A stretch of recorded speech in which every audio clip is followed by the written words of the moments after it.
नमस्कार साथियों, स्वागत है आपका हमारे YouTube चैनल में। आज हम कर रहे हैं अपना सेट नंबर 19। इसमें आपको जो टॉपिक दिया गया था वो दिया गया था उत्तराखंड की जो हमारी जनजातियां हैं और हिंदी में वर्णमाला के 20 प्रश्न। तो फटाफट शुरू करते हैं। पहला प्रश्न है, आपने देखना है सुमेलित नहीं है, इसको बड़े ध्यान से पढ़ना भाई, है ना। पहला प्रश्न देखना, लौसर और सुरगोन त्यौहार तो जाड़ भोटिया मनाते हैं, बिल्कुल सही है। थड़िया जैसा नृत्य राजनी जाति करती है, बिल्कुल सही है। सयाना राजनीतिक संस्था कहाँ पाई जाती है? जौनसारी जनजाति में, बिल्कुल सही है। बिरादरी पंचायत थारू में, तो ये क्या हो जाएगी? गलत हो जाएगी। बिरादरी पंचायत कहाँ पर मिलती है? आपको बोक्सा में देखने को मिल जाती है। ठीक। अगला देखना, महाशिव की जनजाति के देवता हैं बोक्सा, राजी, थारू, इनमें से कोई नहीं आपके ऑप्शन में हो जाएगा। महाशिव किसके हो जाएंगे? जौनसारी लोगों के मुख्य रूप से देवता हैं। ठीक है, महासु देवता है ना, हनूल, वही महाशिव वही तो है। देखना, निम्न में से रूम्बा किसकी भाषा है? तो रूम्बा किसकी भाषा है? जाट जनजाति की भाषा है रूम्बा।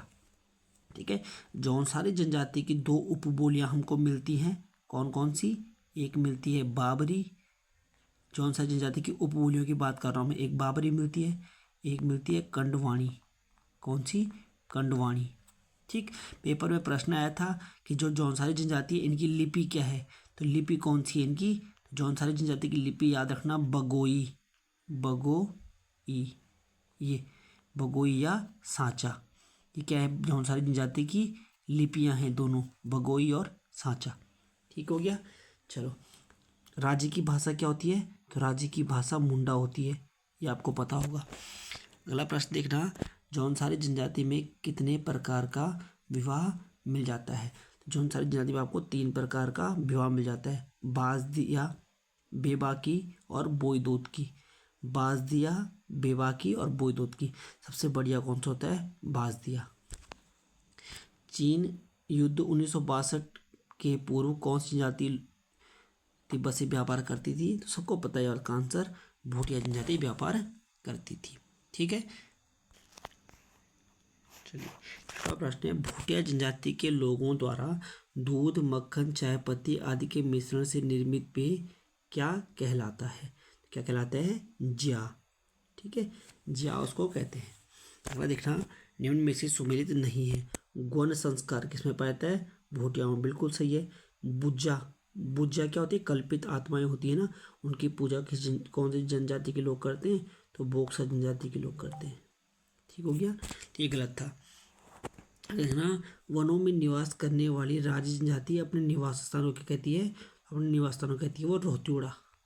ठीक है, ठीक। चलो अगला देखिए, उत्तराखंड की कौन सी जनजाति के लोग झूम विधि से कृषि करते हैं? तो झूम विधि से कृषि भी कौन सी जाति के लोग करते हैं? राजी जनजाति के लोग करते हैं। किस जनपद में रहने वाले भूटिया लोगों ने बौद्ध धर्म अपनाया है? तो उत्तरकाशी में जो भूटिया रहते हैं ना, उत्तरकाशी में जो भूटिया रहते हैं उनको बोलते हैं हम जाड़, है ना।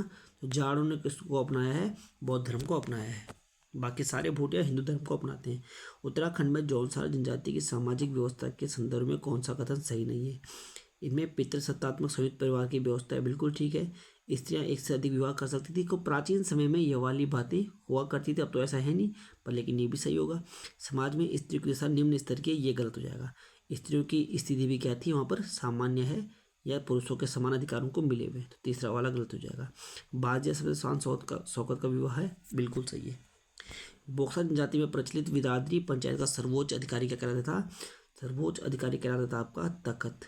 ठीक है, सबसे ऊपर आता था तख्त, फिर आता था मुंसिफ, फिर दरोगा और फिर 2 सिपाही। जो बिरादरी पंचायत होती है इसमें कितने लोग होते थे? 5, एक तख्त, एक मुंसिफ, एक दरोगा और 2 सिपाही। भूटिया जनजाति के संबंध में कौन सा कथन सही है? पितृसत्तात्मक परिवार होता था, बिल्कुल सही। संपत्ति का विभाजन पिता के जीवित रहते किया जाता, बिल्कुल सही। बहुपत्नी प्रथा प्रचलित थी, ये क्या हो जाएगा? गलत। बहुपत्नी प्रथा यहाँ पर नहीं थी। तत्सम और दमोला 2 प्रकार का विवाह था, बिल्कुल सही। तो 1, 3 और 4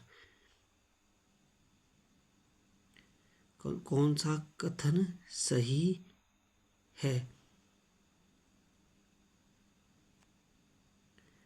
ठीक हो गया, कौन सा कथन सही है? तो क्या हो जाएगा? एक मिनट, सॉरी, हाँ, 1, 2 और 4, ठीक है, ये वाला मिल रहा है ना, ये वाला डी वाला हो जाएगा, है ना। थारू जनजाति के लोग खिचड़ी नृत्य किस अवसर पर करते थे? खिचड़ी नृत्य करते थे वो होली के अवसर पर, और दिवाली को मनाते थे किसके? शोक पर्व के रूप में। कौन सा पर्व? शोक पर्व के रूप में। ये प्रश्न पेपर में बहुत बार आया हुआ है, ठीक है। अगला देखना, जौनसारी जनजाति के अंदर आने वाले खसास वर्ग में किस वर्ग के लोगों को रखा गया है? तो खसास वर्ग में कौन आता है? ब्राह्मण और राजपूत। एक है खसास वर्ग, एक है कारीगर वर्ग, और एक है हरिजन खसास वर्ग। 3 वर्गों में बटा हुआ है ना। ब्राह्मण और राजपूत किस में आते हैं? खसास में। सांगा जागी व पिंटा संस्कार जो कि विवाह से पूर्व होता है, किस जनजाति में होता है? सांगा जागी और पिंटा, ये होता है आपका राजी जनजाति में।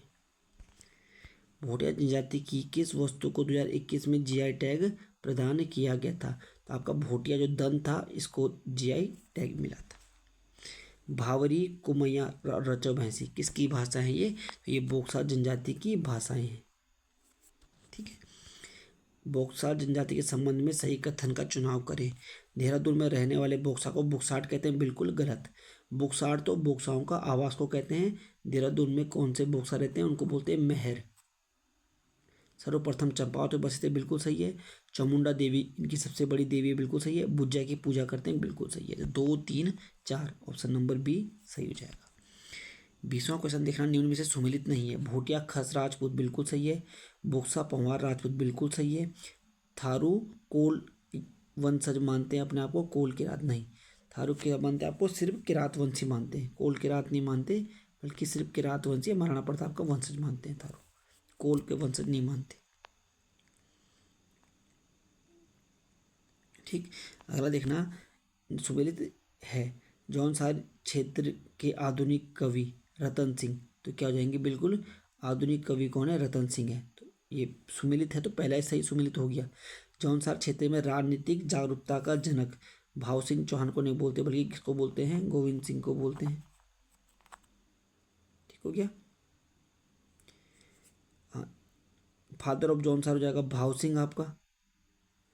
जौनसार रत्न से सम्मानित प्रथम व्यक्ति तो नंदलाल भारती थे।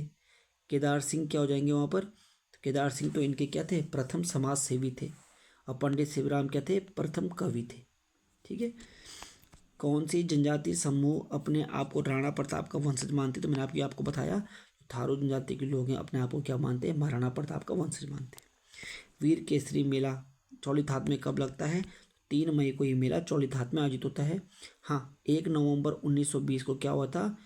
1 नवंबर 1920 को वीर केसरी जो थे उनका जन्म हुआ था। इनमें से कौन भोटिया जनजाति का वीर रस प्रधान गीत है? वीर रस प्रधान क्या है? बाजू गीत। तुबेरा, बाजू और तिमली 3 प्रकार के गीत पाए जाते हैं ना।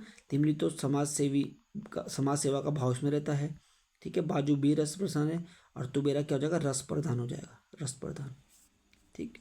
इनमें से कौन सी भोटिया जनजाति गढ़वाल में निवास नहीं करती है? तो जो 14 भोटिया हैं ये क्या करते हैं? पिथौरागढ़ के पास में निवास करते हैं, ठीक है। मार छतोल छापका चमोली में, जाड़ उत्तरकाशी में हो जाएगा। अपने संबंधियों को स्वारा कौन कहते हैं? तो भोटिया जनजाति के लोग अपने संबंधियों को स्वारा कहते हैं, ये भी ठीक हो जाएगा। जनजाति गौरव दिवस कब मनाया जाता है? तो ये 15 नवंबर को आपका मनाया जाता है। काष्ठ कला के लिए कौन सी जनजाति जानी जाती है?